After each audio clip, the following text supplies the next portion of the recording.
ఓం గురవే సర్వలోకానాం విషజే భవరోగిణాం నిధయే సర్వవిద్యానాం దక్షిణామూర్తయే నమః. ఓం శ్రీ గురుభ్యో నమః. మనకి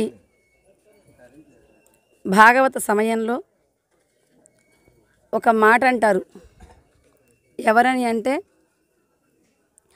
ధర్మరాజు గారు అర్జునుణ్ణి కృష్ణ పరమాత్మ దగ్గరకు వెళ్ళనిచ్చి యుద్ధరంగం అయిపోయిన తర్వాత, వాళ్ళ రాజ్యభారం మొత్తం అయిపోయిన తర్వాత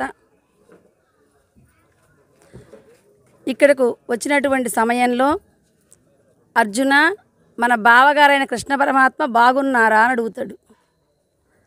అప్పుడు అర్జునుడు చెప్తాడు ధర్మరాజుకి, మన సారథి, మన సచివుడు, మన వియ్యము, మనము నేస్తము, మనకు బాంధవుడు, మనలను దిగనాడి చనియే మనుజాధీశ అని. అంటే ఇప్పుడు దాకా సారథిగా వహించి, ఎవరైతే మనల్ని ముందుకు పంపించినటువంటి మనల్ని ఎంతో ఉన్నత స్థాయిలో నిలబెట్టినటువంటి ఒక వ్యక్తి ఇవాళ ఈ లోకాన్నే వదిలి వెళ్ళిపోయాడు అని. అలానే ఈరోజు మా తండ్రి గారైనటువంటి గుమ్మడి ఎల్లయ్య గురువు గారిది ఆరాధనా కార్యక్రమం.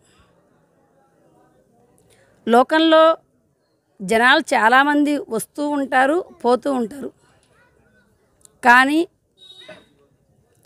అన్ని రంగాల్లో ఒకటి కాకుండా ఒక కుటుంబాన్ని నిర్వహించడంలో కానీ, గురువుగారికి సేవ చేయడంలో కానీ, గురుమూర్తిగా తాను మారి శిష్యుల్ని తన బిడ్డలా చూసుకోవడంలో కానీ ఎక్కడా కూడా తను ఒక మచ్చ లేకుండా జీవన విధానాన్ని సాగించాడు. లోకంలో అందరి తండ్రులు కొన్ని కోరుతూ ఉంటారు, మా వాళ్ళు పెద్ద పదవిలో ఉండాలి, మా వాళ్ళు ఇలా ఉండాలి అని. కానీ మా నాన్న ఒకటే కోరేవాడు, మా పిల్లలు జ్ఞానవంతులై ఉండాలి. ఎప్పుడూ కూడా మా పిల్లలు పెద్ద స్థాయిలో జ్ఞానవంతులై ఉండాలి, ఇదే ఆయన కోరేది. మీరు మాకేదైనా ఇవ్వగలరా అంటే ఒక మంచితనం మాత్రమే, మీరు ధనం సంపాదించకపోయినా మాకేం లేదు, కానీ గుణం పోగొట్టుకోకుండా ధర్మమైనటువంటి జ్ఞానవంతులుగా వెలిగితే చాలు. ఇది మా నాన్న కోరిక. ఒక మాతాజీ గారిలా చూడాలని మా నాన్న పెద్ద కోరిక అనమాట. అలా జీవన విధానంలో తాను ఎన్నో చాట్లు తెలియని భార్యని, వాళ్ళనందరినీ పెట్టుకొని కూడా కుటుంబాన్ని సక్రమంగా సాగిస్తూనే గురువు యందు పరమభక్తిగా, ఒక గురుమూర్తికి సేవ ఎలా చేయాలో లోకంలో చాలామంది కొంతమందిని ఆదర్శంగా తీసుకుంటూ ఉంటారు. కానీ మాకు మా నాన్నగారే ఆదర్శం.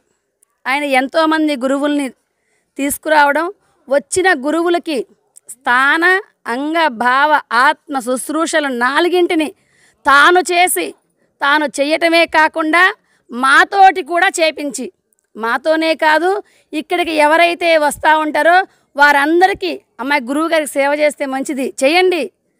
గురుమూర్తి సేవ కన్నా లోకంలో మిన్నైనటువంటి ఒక వస్తువు లేదు, గురువు మాత్రమే పరమ దైవం అని పూర్తిగా తాను నమ్మి ఆ విధానాన్ని వాళ్ళ భక్తులకి, వాళ్ళ ఉన్నటువంటి వాళ్ళ సోదరులకి, గురుభక్త సోదరులందరికీ, వాళ్ళ పిల్లలకి నేర్పించి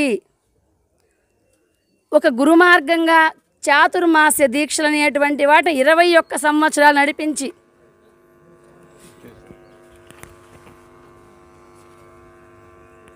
ఈ వచ్చే సమయంలో ఎన్ని ఆటుపోట్లు ఉన్నా కూడా వాటిని లక్ష్య పెట్టకుండా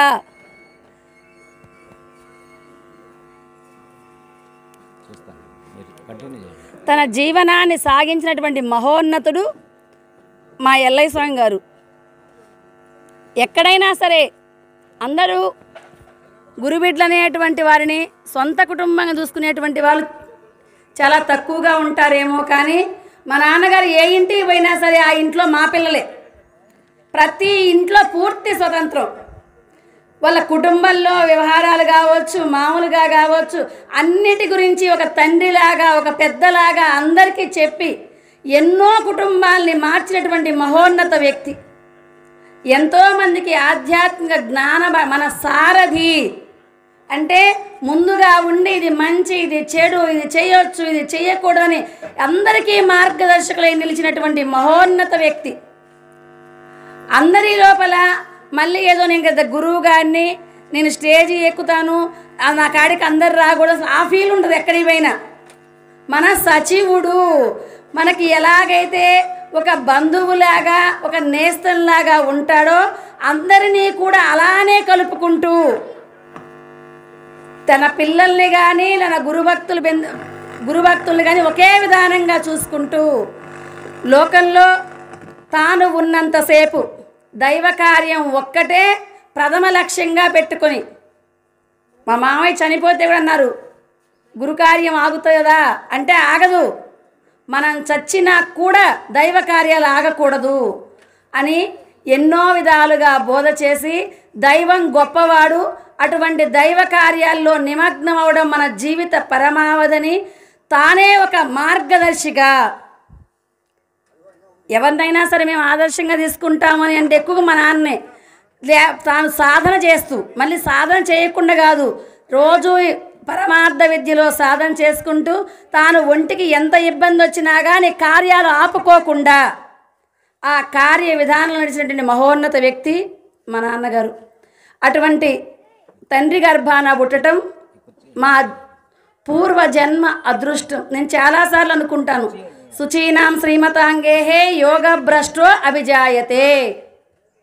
పూర్వంలో ఏదో పుణ్యం చేసి ఉండడం వల్ల ఇటువంటి ఆచారవంతులైనటువంటి తండ్రి గర్భాన మేము పుట్టాము.